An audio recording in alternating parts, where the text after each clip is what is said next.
Fellas, you know Degree Cool Rush deodorant, right? Well, last year they changed the formula, and guys were mad about it. One dude even started a petition. So guess what? Degree heard us, admitted they messed up, and brought the original Cool Rush scent back exactly how it was. And it's in Walmart, Target, and other stores now for under $4. So grab some and remember why its cool, crisp, and fresh scent made it the #1 men's antiperspirant for the last decade. Degree Cool Rush is back, and it smells like victory for all of us.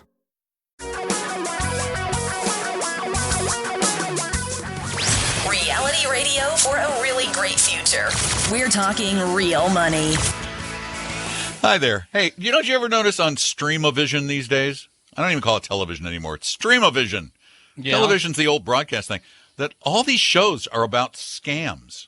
It's just like everywhere, whether it's WeWork or Theranos or Bad Anna Vegan Delvey or Venting Anna. Yeah, there's a lot of it. There's so I like many watching it. It's just because I find it fascinating. interesting. But, It's so fascinating that people fall for all this stuff. I know. Why do you fall for this stuff? I don't think I would, but what do I know? Maybe I would. I wanted to mention. I watched this last night. Weird. Has nothing to do with money. Just a very strange experience. Yes. I found a show on Netflix. It's called Servant of the People.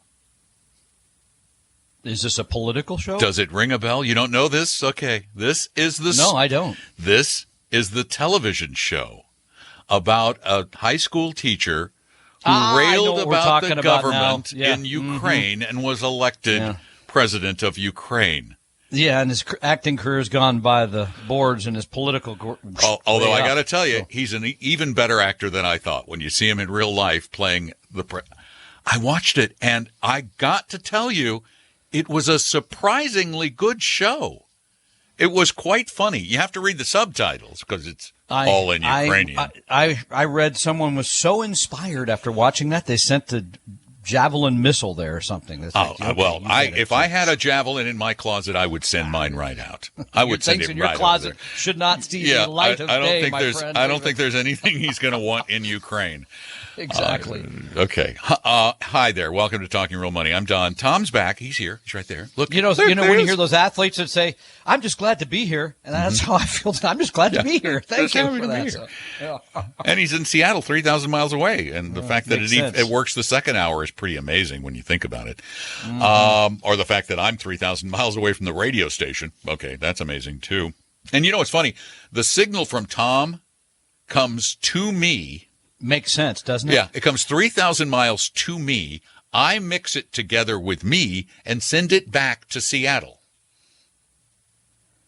Yeah, and that's probably why it didn't work for the first 30 minutes today. Probably has something to do with it. If you have some questions, though, that have something to do with money, or if they're scam TV shows, that's money, give us a call at 855-935-TALK, 855-935-8255. Okay? And you know something else that didn't work recently? What didn't work? Investing it's not, didn't work. It has not. It was not.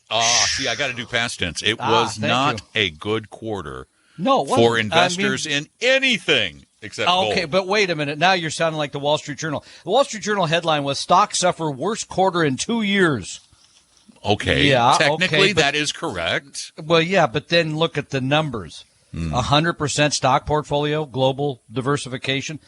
Hang on, drum roll, please. You lost a whopping 3%.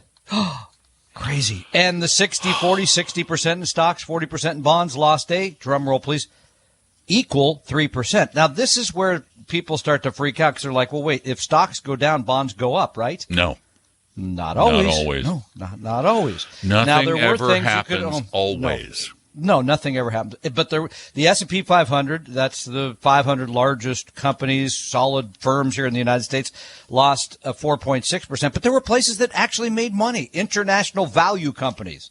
These are crummy countries in risky countries. Crummy companies in risky countries. Or risky companies in cruddy countries. Yeah, they made 2%. Emerging markets value companies made those are half cruddy. of 1%. Wait, those are cruddy companies in cruddy countries. Right, exactly. That's places like, well, you already know, Russia, Brazil, India, China, things like that. Who would think they would have made money last quarter of all places? Ukraine. Yeah, which I don't think we're completely out of Russia yet because they've been trying to, but it's hard to find a market to sell those securities. Wait, our portfolios had very little Russia. We had very little, but remember when they said they're no longer a country we're going to own, but we still have stocks there because the market closed. And then when it reopened, what did they do? In a very Putin-like manner, it's reopened to the local people, but if you're overseas and you have the money, sorry, we're not going to let you trade. Trust me, the Western countries froze far more Russian dollars than they're going to lose in investments in Russia. That's a good point. I'm looking at one of those yachts because now I'm thinking maybe I could afford it if the fire sale that they're going to have to do, right? One of those big oligarch. No, I'm kidding. I still drive the Honda Pilot. I doubt it. So what are your takeaways from this? Stocks and bonds lost in the first quarter. Well, or anybody else. What do you think? What should we do here? I don't know. Maybe they should call us and tell us. 855-935-TALK is our phone number, 855-935-8255. Although here's another way of looking at those numbers, Tom. That is a 12% annualized decline. Don't annualize it. That'll make you go crazy. Tom and Don are talking real money. Is your portfolio a mess? You may have a case of hodgepodgeitis, but don't worry, we can help. Just set up a free, no-obligation meeting with a Vestory advisor at Vestory.com. No sales pitch, guaranteed. That's Vestory.com. Your guides to a really great financial future. Tom and Don are talking real money. Retirement's coming up in 6 weeks, right?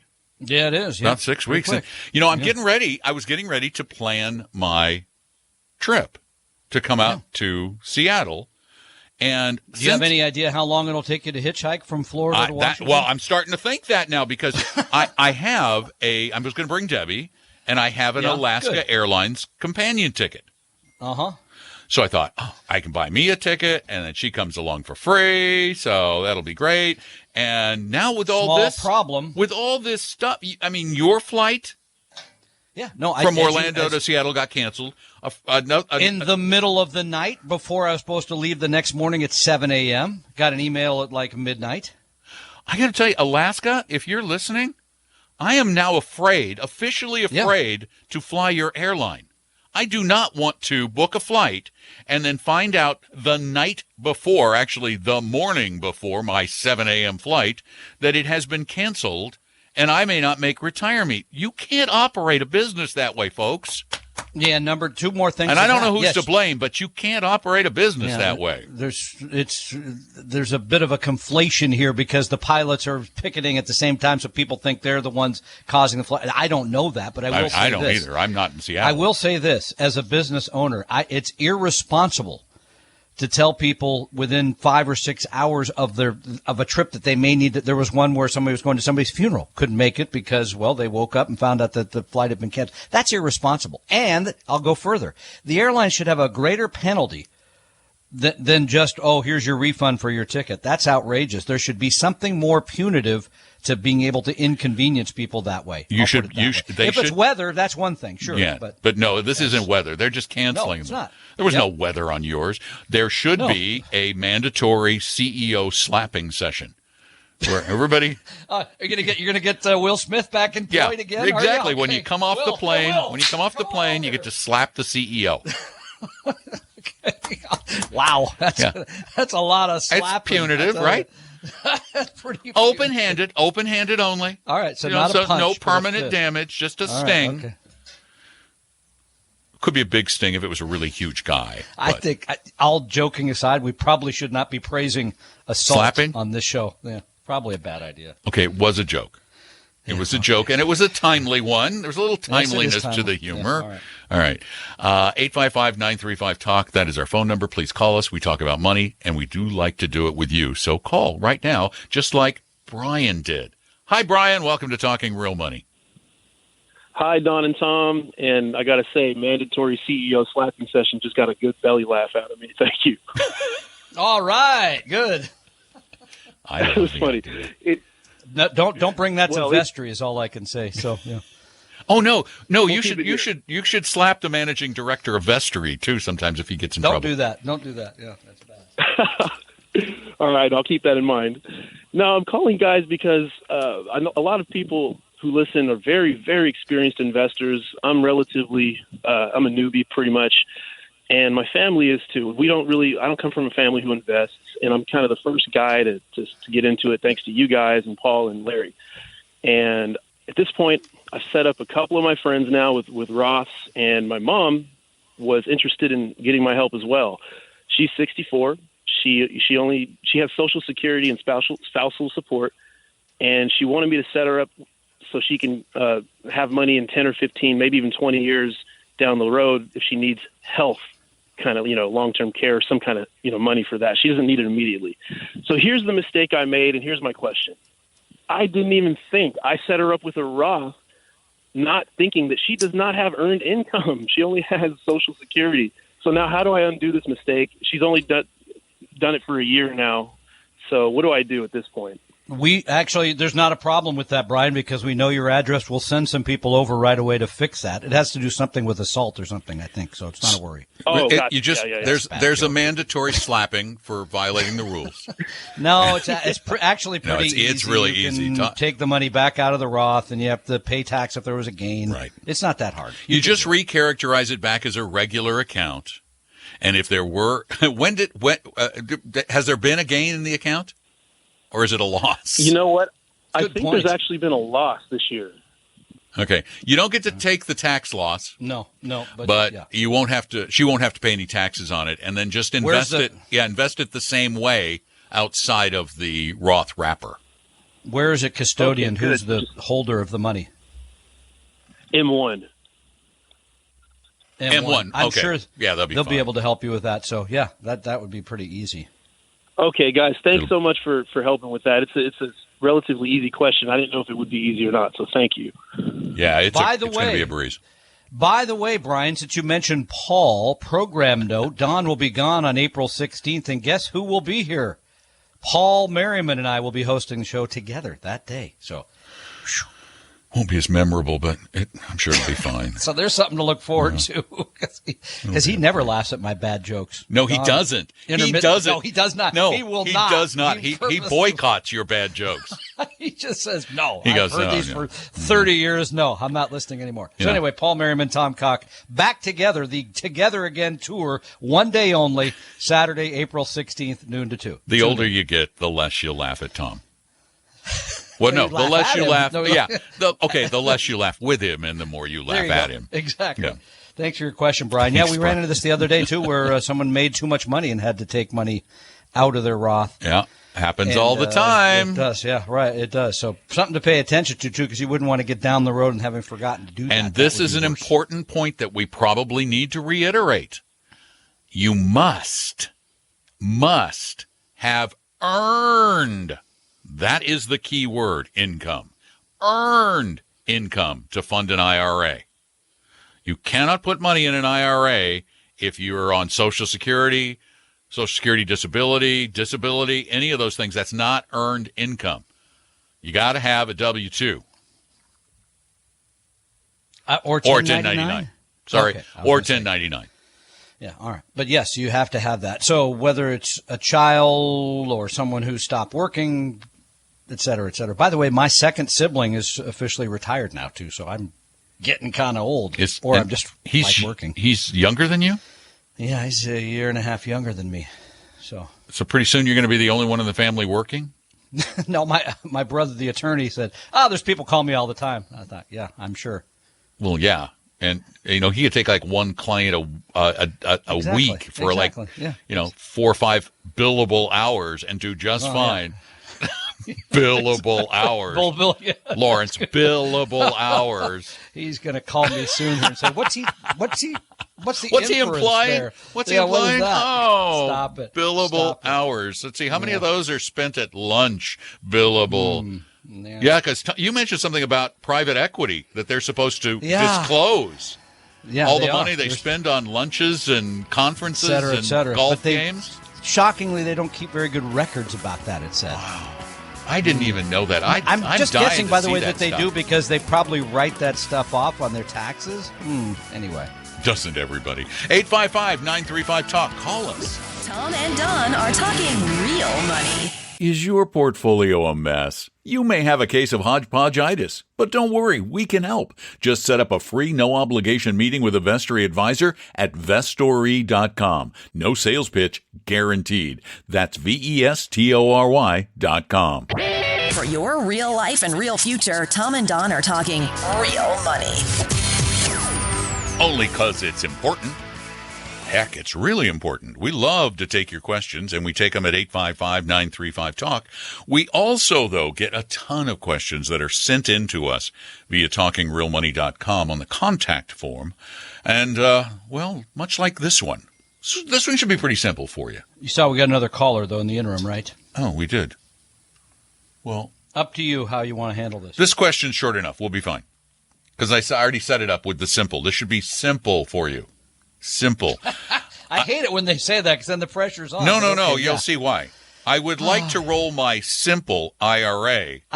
Yes. From American Century that services my workplace's simple IRA to an IRA at Vanguard. I'm 40 and anticipate having 25 years before using this money. While the returns have been decent on the funds at American Century, the fees are ridiculous compared to low-cost Vanguard ETFs or mutual funds. Are there any issues that I should be aware of when rolling this simple IRA to a traditional IRA at Vanguard? No. Let's go to the phones. That was it? That's it. There really is. I mean, you can move a simple to a regular IRA. Now, if you're still in the employer plan, you're still working there. That's a different topic. Well, but you keep contributing, and you could still. I don't think with a simple. That's a different measure because that sounds like an in-service distribution of some kind from a simple IRA. That's another question, because if you're still employed in your employer plan, that comes down to the rules of that particular plan. Okay. Yeah, you may be right. I don't know. So there's more complexity there. I thought he was leaving, going to another job or something. Anytime you leave and go to another job, you could take it out of that and move it right into an individual retirement account. But I'm going to check that out. Not right now, but you're going to have to go to your HR department and say, I want to do an in-service. I'm going to check it out at the bottom of the hour. Okay. All right. We're going to go to the phones now. And Nancy. Bottom of the hour. How old are you? Come on. Bottom of the hour. It's the next break. The next break. All right. Nancy, you're up next. Welcome to Talking Real Money. Hi, can you hear me okay? Yes. Hello? Okay. Yes, ma'am. We're here. My question, it turns out that my husband has $5,000 that we qualified to put into a Roth IRA from 2021. So I heard your last call. So I know we qualified and it's fine. We won't have to shift that around or worry about that. But here's my question. I am thinking, he asked me to deal with what to invest it in. I'm thinking of putting the whole $5,000 into QYLD, and I wondered your thoughts on that. Don's going to look that up. I'm not familiar with that ticker, QYLZ. Huh? Did we get that right? QYLD as in dog. Oh. D. Q as in Quebec. No wonder. That's L as in Lima. Y as in That sounds Yankee, like some sort of a complicated fund. Yeah, it does. Oh, my. Oh, no, what? No. No, that's that NASDAQ 100 covered call writing fund. Oh, boy. Right. So do you understand what that is, Nancy? Yes, I do, but that's why I'm thinking with it in a Roth IRA, because it's not very efficient tax-wise, but I'm also, I know I'm learning the basics of investing, so that's why I thought of it for Roth, and because it's a small portion of our funds, but I was just wondering what you might thought or what you might do if you were putting money in a Roth. I have a lot of personal experience from my younger days covered call writing. And covered call writing can be successful for limited periods of time, and then it becomes quite unsuccessful. And the average returns, because of the costs of covered call writing, tend to be very meager for the risks involved. As a matter of fact, when you look at the returns for this fund over 5 years, it's returned on average about 9% per year, with risks that are similar to owning stocks, because you could still lose your stocks. Stocks can go under.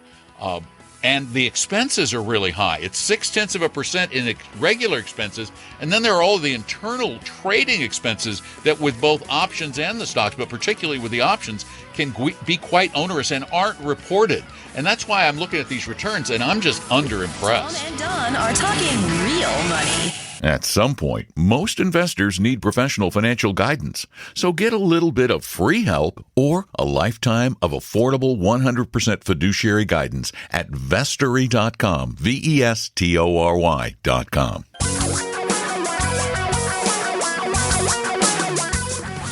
Reality radio for a really great future.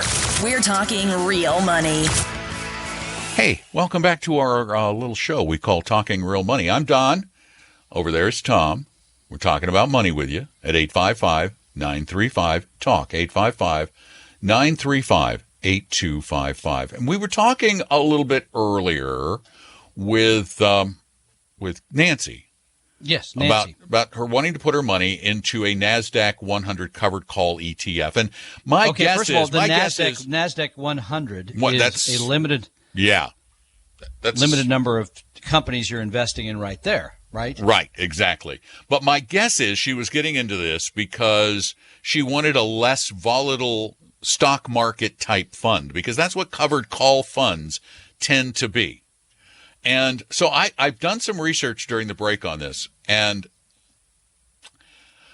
this covered call fund is a lower volatility product. It has about a 13 standard deviation, which means the so it's a level less, of volatility. Yeah. It's not real. It's relatively low, 12 to 13. But what's interesting is when you compare it with another fund, a simple fund that's designed to be less volatile, and that is the Vanguard Balanced Index. Right, which is a balance between stocks and bonds. Right, and the Balanced Index has a standard deviation that's between 10 and 11. So that's quite a bit lower. By a full point, that's quite a bit lower.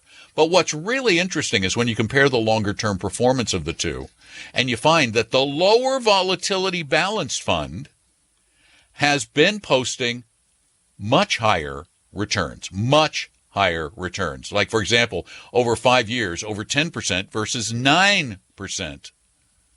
I'm sorry, 9.5% for the covered call writing fund. 3 years, 11.48 for the balance versus 9 for the covered call writing fund. So you can get it. And beyond the performance aspect, which is important, and the volatility, which is important. The cost, as you already mentioned, is 60 basis points. And what's the Vanguard balance? 10 basis points.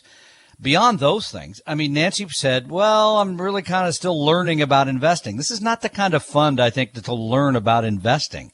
It's pretty sophisticated. It's rather narrow. Yeah, it's narrow in the number of stocks it holds. I mean, very narrow. Gosh. It is only the NASDAQ 100, and I just think it's ridiculously, inherently dangerous. It's not just with a fund like that. You're talking about real risk now, the real risk of real companies going under, potentially, because you have so few of them.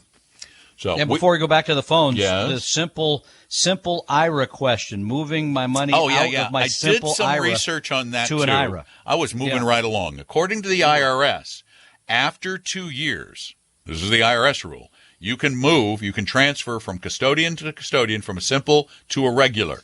Then I did some checking with some accountants, and it seems to be that there's an opinion that you can do, even while you're an active participant.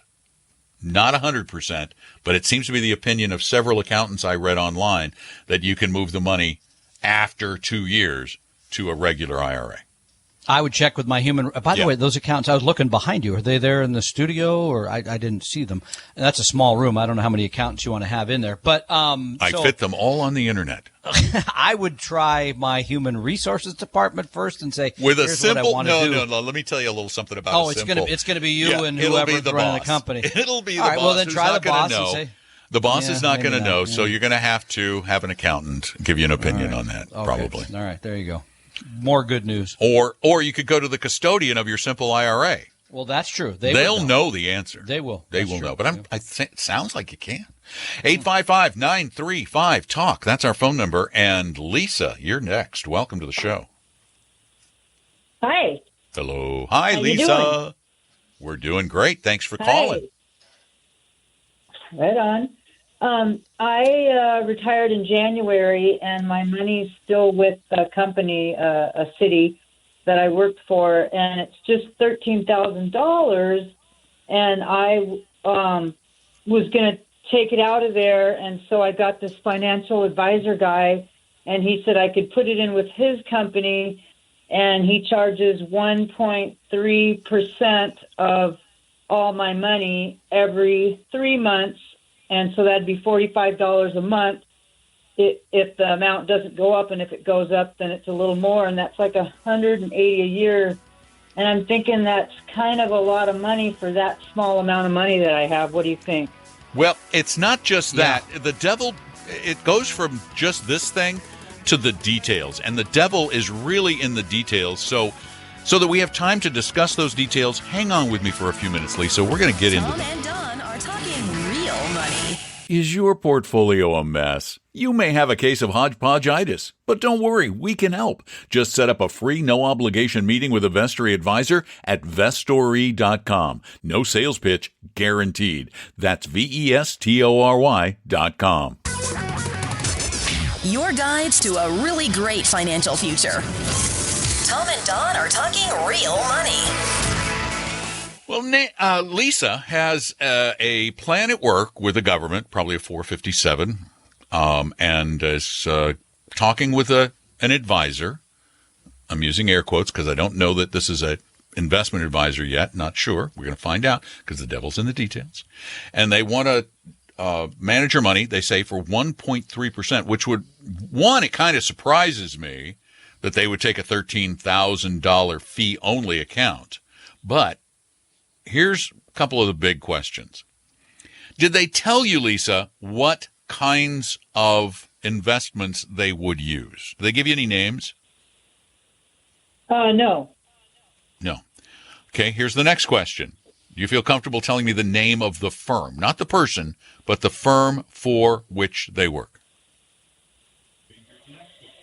Let's see. The name of the firm.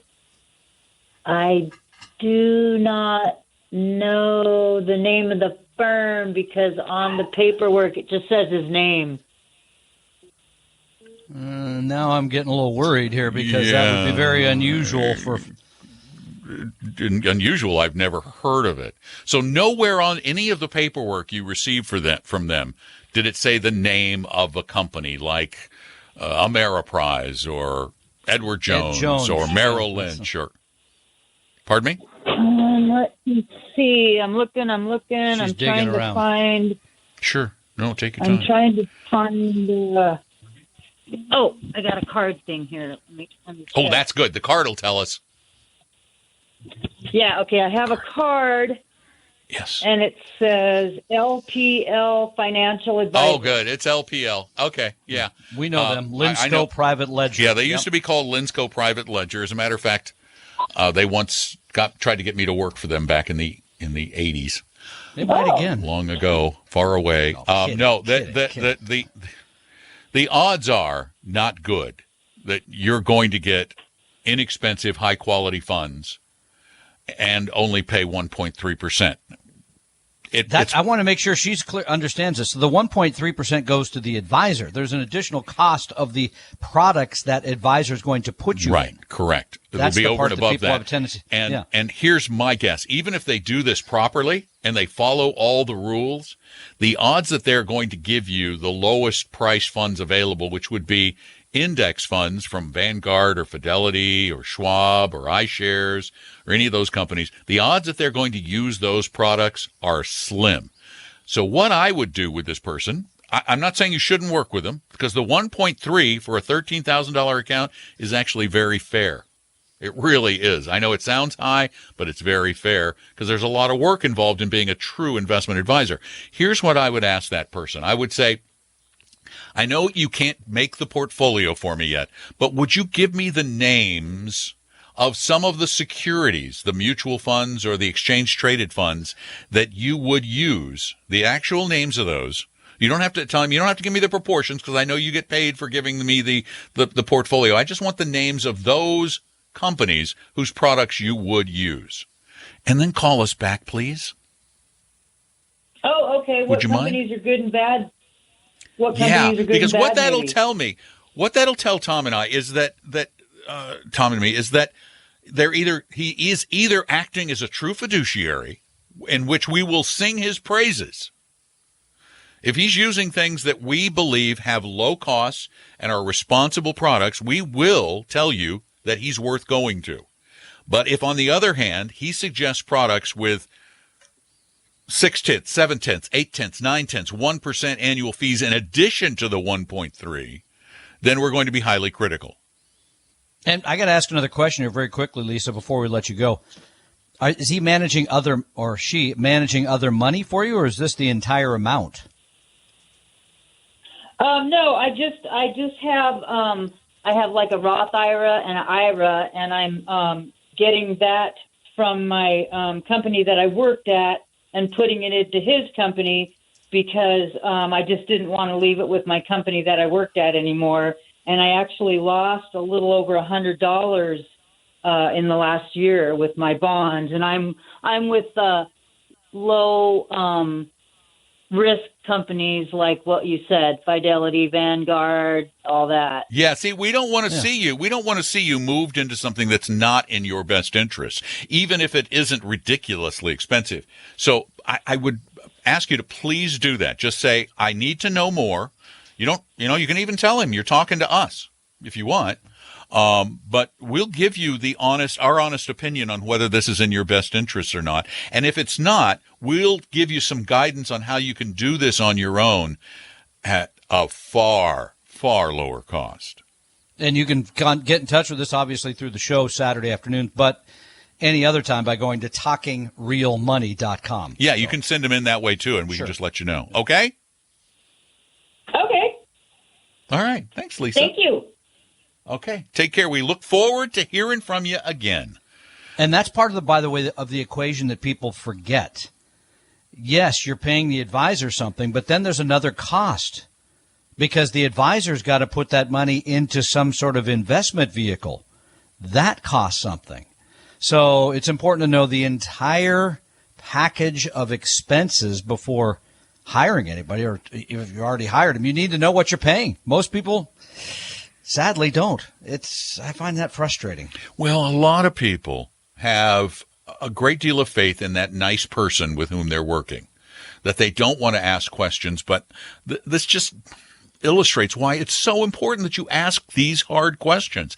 And if you ask them these questions, if you say, put in writing what you're suggesting and what it's going to cost, you can call us, and I promise you, we will give you the answer that is best for you. Not us, not your broker, not your advisor, but for you. And by the way, you'll know the minute you ask that person, can you put this in writing, number one? Number two, can you tell me the securities you're going to use?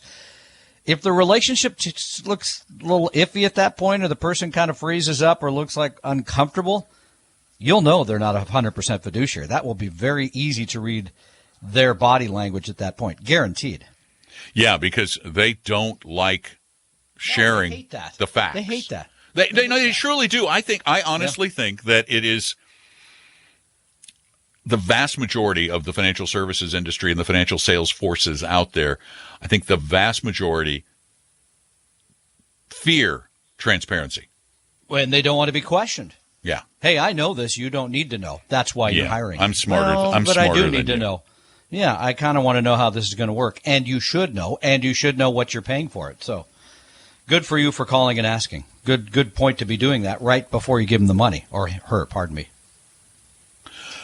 Let's see. What do we got? Oh, my gosh. Wow. We're running right down toward the end of the show here. I only got to be on for like 15 minutes. I was going to say, it seems like you were hardly here at all. You could, by the time you're editing, I'll be gone completely. I'll be on the floor there and never hear from me. So be easy. Tom will just be a ghost in the machine. All right. Well, then I'm going to take a moment here to invite all of you to come and see us in person, actual people. Saturday, May 14th in Bellevue Retirement. Only if Alaska Airlines actually gets me. Yeah, exactly. And you're going to learn about, proper investing, how to spend money in retirement, Social Security, housing, long-term care, all of it. And we'll tell you more about it after this. Tom and Don are talking real money. A second opinion could save your life either physically or fiscally. Let one of our Vestory advisors help you save your future at Vestory.com, Vestory.com. For your real life and real future, Tom and Don are talking real money. Oh my gosh, I had a horrible nightmare. And actually, this is the truth. I had a horrible nightmare last night that I was getting ready to retire and all my money vanished. Every bit of it. I had no money and all these bills were due. I panicked. That's your segue. Okay, so learn how to not dream that. Yeah, learn how to not dream that. RetireMeet.com. How about that? That's my 5 seconds. That's all I got. That's all you got? Yeah. Well, Tom and I will be there, and I'll share my dreams. We can do a little retirement dream analysis. And then you're going to hear from a lot of really cool experts on retirement stuff at RetireMeet.com, RetireMeet.com. We hope you realize that the information provided on Talking Real Money is for informational, educational, and hopefully enjoyable purposes only. Providing personalized financial planning or investing advice takes time, so please consult with a really good fee-only fiduciary investment, tax, or legal advisor. We know a good one. Investing must always involve risk. In other words, you can and probably will lose money at times. Also, as much as you want it, no one can accurately and consistently predict the future. So past performance doesn't tell you a darn thing about what the future will bring. Unlike many other programs that say something similar, Talking Real Money is not trying to get you to buy or sell any financial products or securities. Instead, the program is provided as a public service by Appella Capital, a fee-only registered investment advisor. Thanks for listening, and please visit TalkingRealMoney.com for more information and disclosures. That should keep the lawyers happy.